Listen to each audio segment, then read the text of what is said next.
جاؤں تمام عمر اسی میں تمام ہو جائے.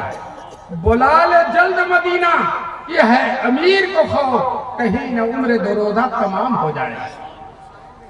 دوستو ان بزرگوں نے دیوبند کی سرزمین میں ایک مسجد آج بھی موجود ہے چھتے کی مسجد. آپ دیوبند جائیے ضرور جانا چاہیے دیوبند اور اس مسجد کو دیکھیے جہاں سے مدرسہ شروع ہوا تھا. ایک انار کے پیڑ کے نیچے ایک استاد اور ایک شاگرد سے. استاد کا بھی نام محمود تھا اور شاگرد کا بھی نام محمود تھا اور اس مدرسے کے 150 سال سے پورے کارنامے بھی موجود ہیں. دوستو ایک استاد اور ایک شاگرد سے مدرسہ شروع ہوا اور محرم کے مہینے میں مدرسہ کھلا ہے.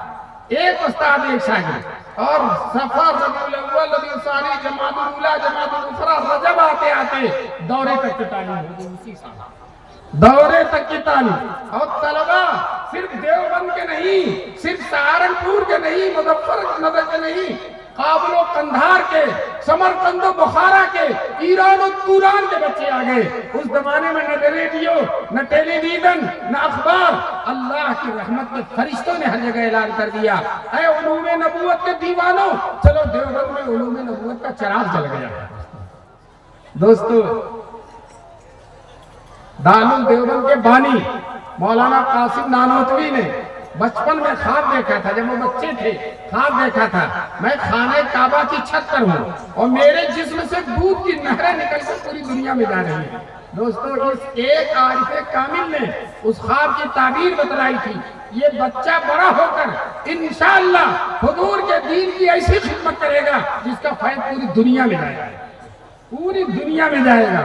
ابھی میں آپ کو بتاؤں دارالعلوم دیوبند میں چند سال پہلے امام حرم کے بڑے امام تشریف لائے تھے. اپنی تقریر میں انہوں نے کہا میں دنیا کے چپے چپے میں گیا جہاں بھی گیا مجھے دارالعلوم دیوبند کا فیض سورج اور چاند کی طرح چمکتا ہوا نظر. دوستو کوئی بھی ملک چلے جائیے آپ افریقہ چلے جائیے امریکہ چلے جائیے برطانیہ چلے جائیے آسٹریلیا چلے جائیے. مولانا تقی عثمانی بڑے ولی ہیں ان کی عمر میں برکت نصیب فرمائے. وہ کہتے ہیں میں ایک بہت دور دراز افریقی ملک میں گیا تو وہاں وہ ملک ہی دور دراز. پھر اس کے بعد ساتھی مجھے تفریح کرنے کے لیے جنگل میں لے گئے اور وہاں مغرب کا وقت ہو گیا. میں نے کہا یہی آس پاس کوئی مسجد تلاش کیجیے. تلاش کرتے کرتے ایک مسجد ملی. مسجد میں نماز پڑھی. نماز پڑھ کر امام صاحب سے پوچھا میں نے امام صاحب آپ کہاں سے پڑھ کر آئے ہیں؟ کہنے لگے دارالعلوم دیوبند سے پڑھ کر آئے ہیں. دارالعلوم دیوبند سے پڑھا. ابھی دیوبند میں بہت بڑے محدث ہیں شیخ الاسلام کے شاگرد ہیں حضرت مولانا نعمت اللہ صاحب. میں خود ان کے ساتھ فیجی گیا. فیجی دنیا کا ایسا ملک ہے جو سب سے پہلے دنیا وہیں سے شروع ہوتی ہے. سب سے پہلے سورج وہی نکلتا وہی کی مسجد میں سب سے پہلے فجر کی اذان ہوتی ہے. دوستو جہاز پر چلتے رہے بہت دور تک کئی 14-15 گھنٹے چلتے رہے. جب وہاں اترے چھوٹے چھوٹے جزیرے ہیں. ان جزیروں میں عربی کے مدرسے ہیں. دنیا کا پہلا حصہ سب سے شروع کا عربی مدرسے بخاری کی تعلیم ہو رہی ہے. ہم نے ان علماء سے جو ان مدرسوں کو چلا رہے ہیں پڑھا رہے ہیں ہم نے پوچھا آپ لوگ کہاں سے پڑھ کر آئے ہیں؟ کہنے لگے دارالعلوم دیوبند سے پڑھ کر آئے ہیں.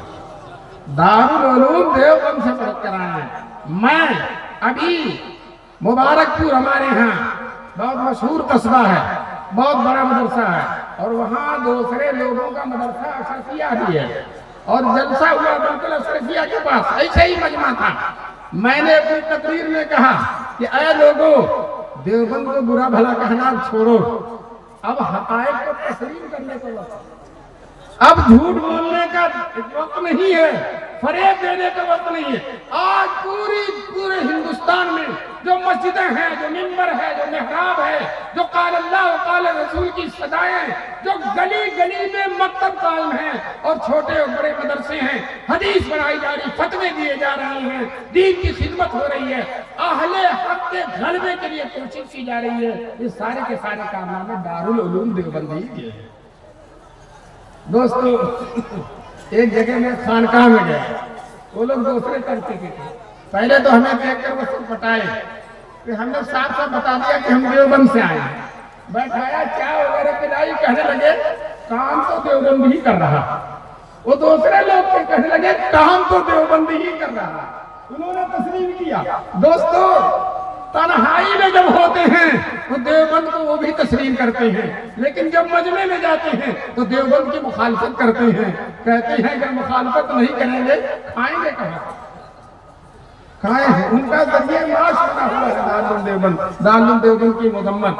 بہرحال میں یہ کہہ رہا تھا، اللہ تبارک تعالیٰ نے دارالعلوم دیوبند سے بہت کام لیا۔ انگریزوں نے ایڑی اور چوٹی کا زور لگا دیا تھا کہ دارالعلوم دیوبند کو بند کر دیا جائے۔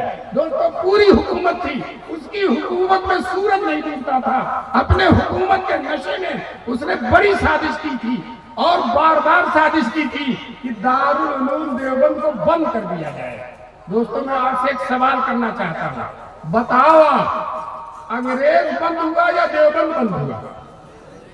انگریز ہی بند ہو گیا، نام و نشان اس کا موجود نہیں ہے۔ اور دوستو دیوبند پہلے بھی تھا، آج بھی ہے اور انشاءاللہ قیامت تک رہے گا۔ کیوں؟ اللہ نے قرآن میں فرمایا ہے ان تنصر اللہ ینصرکم، اگر تم اللہ کے دین کی مدد کرو گے اللہ تمہاری مدد کرے گا، وَيُثَبِّتْ أَقْدَامَكُمْ، اور اللہ تمہارے پیروں کو جما دے گا۔ دوستو بتاؤ دارالعلوم دیوبند نے، عربی مدرسے نے اور آپ کا یہ مدرسہ دارالعلوم محمدیہ ماشاءاللہ بھی 5 سال سے کھلا ہے، اور اللہ تبارک تعالیٰ نے اتنا مقبول کر دیا۔